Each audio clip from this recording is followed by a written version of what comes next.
Hello guys, pag-usapan lang natin ang pasabog. Exclusive nga naman kasing pinag-uusapan ngayon. Si Catherine Bernardo ayaw na maki-love team kay Alden Richard.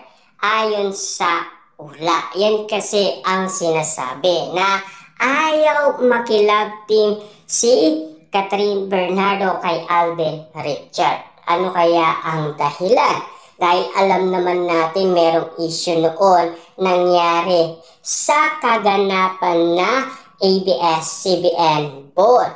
Inindyan kasi ni Alden Richard si Catherine Bernardo at pinagpalit niya sa dalawang kaibigan. Pero dati hindi niya kayang ipagpalit si Catherine Bernardo. Diba? Pumunta pa siya sa house blessing ni Catherine Bernardo. Diba? Yung flag ceremony niya sa kanyang teleserye na alam naman natin na kailangan doon si Alden Richard sa pulang araw. Pero ipinagpalit niya yun dahil kay Catherine Bernardo dahil sa house blessing niya. Pero dahil nga naman merong issue na pinag-usapan sa social media na tumigil daw si Alden Richard sa panliligaw kay Catherine Bernardo. Ayon naman kasi sa iba, mukhang na-turn off nga naman kasi itong si Alden Richard kay Catherine Bernardo. Kaya uminto na siya. Tumigil na siya. Kasi alam naman natin kung hindi matino ang sitwasyon na pinag-uusapan. Dahil alam naman natin si Alden Richard ay namatayan noon. Ayon pa sa bali-balita, muntikan nang tumigil si Alden Richard at kalimutan ang lahat. At gusto niya na lamang samahan ang kanyang pamilya. Pero bumalik pa rin si Alden Richard. Yun kasi ang balita. Kaya nga naman, eto naman, diba? Si Catherine Bernardo ay nag-iisang rumampa sa ABS-CBN board noong April 4 sa Soler Resort, North Quezon City.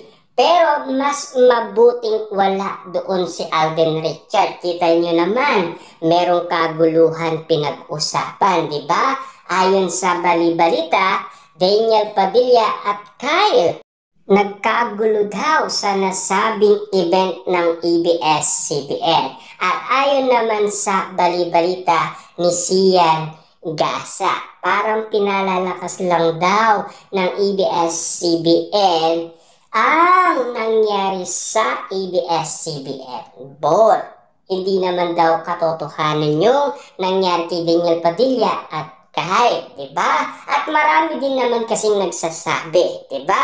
Kasi alam naman natin, ang istorya ay pinapakita ng iba't ibang mga taong nandoon mismo sa Skybar kung ano talaga ang kaganapan.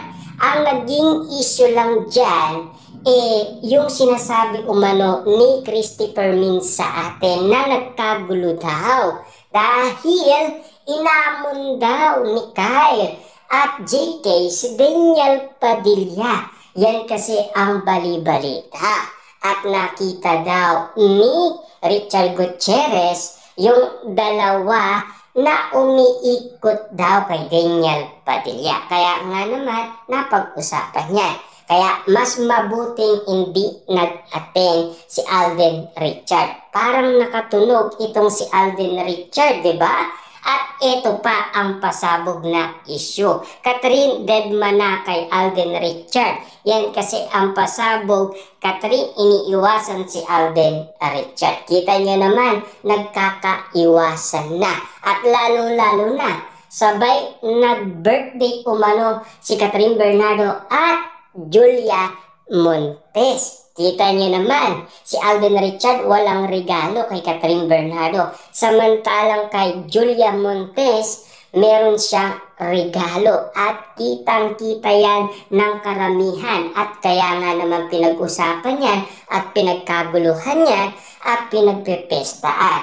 Parang dinidedma na daw ni Alden Richard si Catherine Bernardo. Kaya nga naman, ang sinasabi nila, ayaw na daw ni Catherine Bernardo makilab team pa kay Alden Richard. Tama nga naman kasi ang ula ni Jay Costura na hindi magtatagal ang love team nila.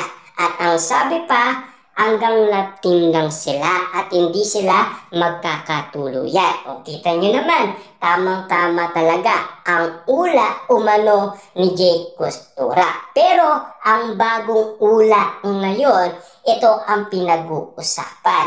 Kaya nga naman, iintayin pa rin natin hanggang sa matapos itong year na to kung magkakaroon nga ba ng kalab team si Catherine Bernardo. Ang pagkakaalam ko kasi sa movie, ayaw niya munang magkaroon ng kalab team. Hindi ko lang alam sa teleserye kung merong napipili si Catherine Bernardo. Dapat din nating alamin ang patungkol umano sa teleserye. Itong pinag-uusapan natin ito, movie ito. Katulad yan, kay Daniel Padilla, movie din yun. Kaya nga naman kasi, alam natin na meron pa kasing project ang Katniel na After Forever na pinag-uusapan. At hindi lang natin alam kung bakit ganito ang ula kina Catherine Bernardo, Daniel Padilla at Alden Richard. Siyempre, alam naman natin, ito ay pawang ula lamang. Nasa inyo na yan kung makikinig kayo sa ula na alam naman natin ito ay pinagkakaguluhan ng karamihan. Siyempre naghihintayan pa rin sila na ito ay mangyayari or hindi mangyayari. Kayo, ano ba ang komento ninyo patungkol umano sa kwento-kwento patungkol kay Catherine at Alden Richard na hindi na sila magtatambal? Kaya kawawa na naman tuloy ang mga Delulu fans na Katden fans. Na alam naman natin, napakadaming umasa sa Katden na akala nila talagang level up na ang pinapakita nila sa atin. Akala kasi ng iba nagkakamabutihan na. Yan kasi ang akala ng karamihan. Pero hindi natuloy dahil kay Alden Richard. Uminto daw ito sa panliligaw kay Catherine Bernardo.